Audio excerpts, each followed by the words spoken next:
আমরা প্রতিদিন রাতে ঘুমাই একটি সুন্দর ভোরের আশায়, একটি সুন্দর দিনের আশায়। আসসালামু আলাইকুম।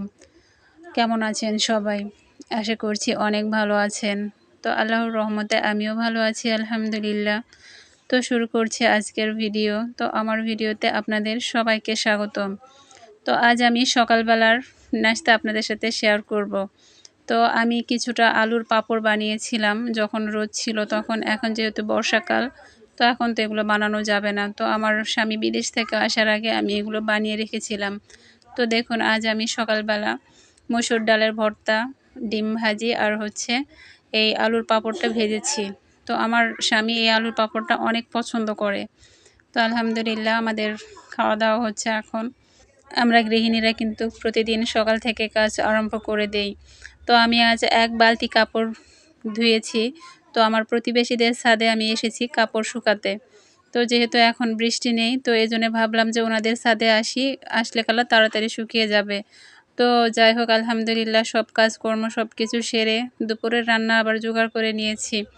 তো এখন কিন্তু সকাল 11টা বাজে। আর আমাদের প্রত্যেক দিনের রান্না আমি কিন্তু সকাল এবং দুপুরেই করি। রাতে আমরা রান্না করি না। যেহেতু দুপুরে রান্না করলে সেই খাবারটা আমরা রাত পর্যন্ত ভালোভাবে খেতে পারি। এজন্য রাতে রান্না করার প্রয়োজন হয় না। তো আমি আমার মাকে দেখেছি যে আমার মা সারা বছর সকালে রান্না করেছে দুপুর পর্যন্ত, মানে খাওয়া দাওয়া করার জন্য। এই যে আমি তরকারিটা রান্না করতেছি, এই তরকারিতে আমি পটলটা ভেজে দিয়েছি। তো আমাদের এই এলাকাতে কিন্তু মানে অনেকেই খাসির গোশত বলেন বা গরুর গোশত বলেন, এগুলোর মধ্যে কিন্তু পটল ভেজে তারপর তরকারিতে দেয়। তো এটা কিন্তু খেতে ভালোই লাগে। তো আমার দুপুরের রান্নার পাশাপাশি আমি আপনাদেরকে আমার মুরগিগুলো দেখাই। এই যে মুরগিগুলো দেখতেছেন, এখানে আমার শাশুড়ির মুরগিও আছে, আমারও আছে এবং আমার বোনেরও আছে। আমাদের অনেকগুলোই মুরগি আলহামদুলিল্লাহ। রান্না করতে এসে এখানে ছাতাটা রেখে দিয়েছি। অনেক সময় বৃষ্টি আসতেছে হুটহাট করে।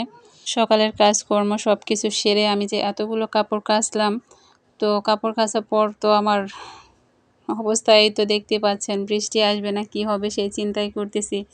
তো আমার শাশুড়ির সামনে যদি বলি যে আল্লাহ বৃষ্টি আসবে, কাপড়গুলো তো শুকাবেই না, তো তখন আমার শাশুড়ি বলে কি জানেন, বলে যে যাই ভিজাবে তাই শুকাবে। তো সকালবেলা আমি রোদ উঠা দেখে আমি ছেলেকে খাওয়া দাওয়া করায় মাদ্রাসায় রেখে এসে তারপর আমি কাপড়গুলো কাচা শুরু করে দিছি। যে আমার কাপড়গুলো খাঁচে লাড়ে দেওয়া শেষ তখনই মানে আকাশটা মেঘ। তো যাই হোক আলহামদুলিল্লাহ আল্লাহ পাকেরই সব কিছু ইচ্ছা। তো আমি আজ দুপুরের রান্নাতে গোশত রান্না করেছি, তার পাশাপাশি চালের কিছু আটা ছিল। তো সেই আটাগুলো দিয়ে আমি কটা রুটি বানিয়ে নিয়েছি। তো এই চাউলের আটার রুটি আমার স্বামী অনেক দিন থেকে খায়নি, যেহেতু উনি প্রবাসে ছিলেন। বাড়িতে আসছে কিছুদিন হলো, তো আমি ভাবলাম যে এই কদিনের মধ্যে তো খাওয়া দাওয়া হয়নি, যেহেতু এখানে ওখানে গিয়েছিলাম দাওয়াত খাইছি, তো আজ বাড়িতেই কিছুটা রুটি বানাই। তো যার জন্য আজকে কিছু রুটি করা, তো রুটির পাশাপাশি ভাতও থাকবে, আমি একদম রাতের জন্য রান্না করে নিব। তো আলহামদুলিল্লাহ আমার রুটিগুলো ভাজা হয়ে গেছে। তো দুপুরে রান্না শেষ করে আমি যতগুলো কাজকর্ম ছিল সব কিছু সেরে নিয়েছি, যেহেতু আজান দিয়ে দিয়েছে। তো নামাজ পড়ে নিয়ে আমাদের বাড়ির ছোট সদস্যদের আগে খেতে দিয়েছি। তো আমার বোনের মেয়েটা হাসতেছে আর আমার ছেলেকে বলতেছে যে ভাইয়া তুমি আর আমি আগে খাইতে বসছি, তো ওদের খাওয়া হয়ে গেলে তারপর আমরা দুজন খাবো। আমার শাশুড়ি বাড়িতে নেই, তিনি গেছেন তার মেয়ের বাড়িতে। তো শাশুড়ি বাড়িতে থাকলেও আমাদের ছেলে মেয়েদের সাথে উনি আগেই খাওয়া দাওয়া করে। তো আলহামদুলিল্লাহ এইভাবেই সারাদিন আজকে এই কাজ ওই কাজ করে দিনটা আজকে পার হয়ে গেল আলহামদুলিল্লাহ। তো আমাদের ভিডিওটা দেখে কেমন লাগলো অবশ্যই কমেন্টে জানাবেন। তো সারাদিন এভাবে দিন পার করলাম। তো আমরা গৃহিণীরা সারাদিন এভাবে কাজ করি।